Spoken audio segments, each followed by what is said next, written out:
കാട്ടാനാക്രമണവുമായി ബന്ധപ്പെട്ട് ഏറ്റവും പുതിയ വിവരങ്ങളിലേക്ക് നമ്മൾ പോവുകയാണ്. കമൽ, എന്താണ് നമുക്ക് കൂടുതൽ വിവരങ്ങൾ ലഭ്യമായിട്ടുണ്ടോ? ഈ അട്ടമല പ്രദേശത്ത് ജനവാസം ഇല്ലാത്തൊരു മേഖലയാണ് ഇപ്പോൾ നിലവിൽ നിൽക്കുന്നത് എന്നാണ് അറിയുന്നത്. അവിടെ ഈ ബാലൻ എന്നയാൾ എങ്ങനെ വന്നുവിട്ടു? കാട്ടാനാക്രമണം അത് എപ്പോഴാണ് ഉണ്ടായത് എന്ന് സംബന്ധിച്ച് കൂടുതൽ വിവരങ്ങൾ.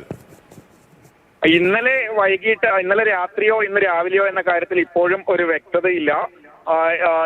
അവിടെ എന്ത് ജോലിക്ക് പോയ ആളാണ് എന്ന കാര്യത്തിലും നമുക്ക് ഇപ്പോഴും ഒരു സൂചനയില്ല. കാരണം അവിടെ ഇപ്പോൾ ആരിസൺ മലയാളം കമ്പനിയുടെ തോട്ടങ്ങൾ മാത്രമേ ഉള്ളൂ. നേരത്തെ തന്നെ അവിടെ ജനവാസം വളരെ കുറവാണ്. ഈ എസ്റ്റേറ്റുമായി ബന്ധപ്പെട്ട ആളുകൾ മാത്രമാണ് ഉണ്ടായിരുന്നത്. അതുകൊണ്ട് തന്നെ ഈ ആള് എന്തിനു അവിടെ പോയി, എസ്റ്റേറ്റ് തൊഴിലാളിയാണോ എന്നുള്ള കാര്യത്തിൽ നമുക്കൊരു വ്യക്തതയില്ല. ബാലകൃഷ്ണൻ 27 വയസ്സ്, അങ്ങനെ ഒരു വിവരം മാത്രമേ ഉള്ളൂ. ഇന്നലെയാണോ കമൽ ഈ ആക്രമണം ഉണ്ടായത്? ആ കാര്യത്തിൽ അതിലും നമുക്കൊരു കൺഫർമേഷൻ വരേണ്ടതുണ്ട്. കാരണം ആൾവാസമില്ലാത്ത മേഖല ആയതുകൊണ്ട് തന്നെ പുറത്തറിയാൻ വൈകിയതാണോ എന്നുള്ള കാര്യത്തിലും ഒരു തീർച്ച ഇതുവരെ ഉണ്ടായിട്ടില്ല. കൂടുതൽ വിവരങ്ങൾ നമുക്ക് ലഭ്യമാകുന്നതേ ഉള്ളൂ.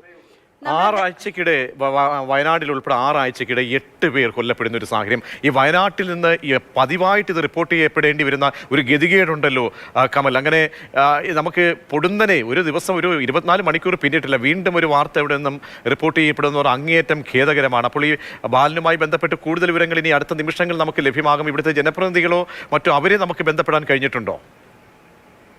ജനപ്രതിനിധികളിൽ നിന്നൊക്കെ വിവരം ലഭ്യമാകുന്നതേ ഉള്ളൂ. കാരണം ഞാൻ ഈ പറഞ്ഞതുപോലെ ആൾവാസം ഇല്ലാത്ത മേഖലയാണ് ദുരന്തത്തിന് ശേഷം. അതുകൊണ്ട് തന്നെ നമുക്ക് മറ്റ് വിവരങ്ങൾ കുറച്ച് സമയം കൊണ്ടേ ലഭ്യമാവുകയുള്ളൂ. പ്രതീഷ്, എന്നാലും എനിക്ക് തോന്നുന്നു കമലിന് കുറച്ചുകൂടി വിവരങ്ങൾ ശേഖരിക്കേണ്ടതുണ്ട്. ഇന്നലെയാണോ ഈ കാട്ടാനയുടെ ആക്രമണം ഉണ്ടായത്?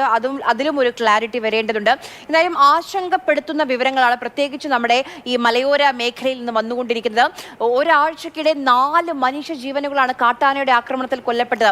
ഫെൻസിങ്, ട്രെഞ്ചിങ്, അങ്ങനെ എല്ലാ സംവിധാനങ്ങളും ഓരോ അപകടം ഉണ്ടാകുമ്പോൾ, ഓരോ ആക്രമണം ഉണ്ടാകുമ്പോൾ, ഓരോ ജീവൻ നഷ്ടപ്പെടുമ്പോൾ പലതരത്തിലുള്ള ഉറപ്പുകൾ നമ്മൾ കേൾക്കും. 2024 ജനുവരി 31 മുതൽ ഇന്നേ ദിവസം വരെയുള്ള കണക്കുകൾ നോക്കൂ. 14, ഇന്നും കൂടി ചേർക്കൽ 14 മരണങ്ങളാണ് റിപ്പോർട്ട് ചെയ്യപ്പെടുന്നത്.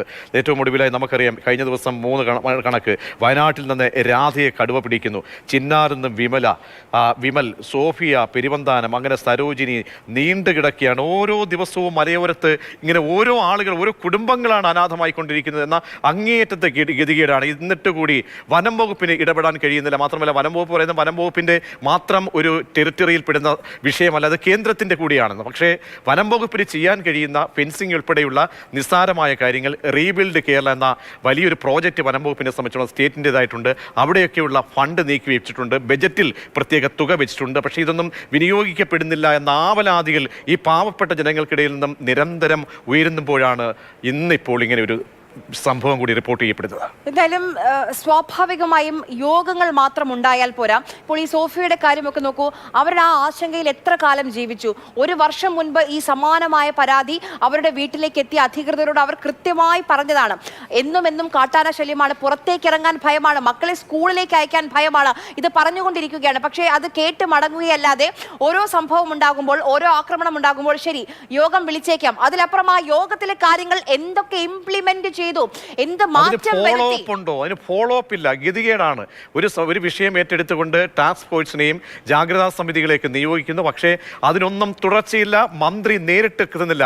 ഈ മന്ത്രിയെ സംബന്ധിച്ചോളം ഒരു ചുറുചുറുക്കില്ലാത്ത മന്ത്രി എന്ന ആരോപണമടക്കം ദൃശ്യങ്ങൾ കൂടി ലഭ്യമായിട്ടുണ്ടെന്ന് തോന്നുന്നു. നേരത്തെ കമൽ പറഞ്ഞതുപോലെ ഈ ഒരു മേഖല അവിടെ അധികം ജനതാമസമില്ലാത്ത, ആൾതാമസമില്ലാത്തൊരു മേഖലയാണ്. അതുകൊണ്ട് തന്നെയായിരിക്കും ഒരു പക്ഷേ ഇന്നലെയാണ് ഈ ആക്രമണം ഉണ്ടായതെങ്കിൽ ഇന്ന് ഈ പുറത്തേക്ക് അറിയാൻ വൈകിയത് അതുകൊണ്ടായിരിക്കും.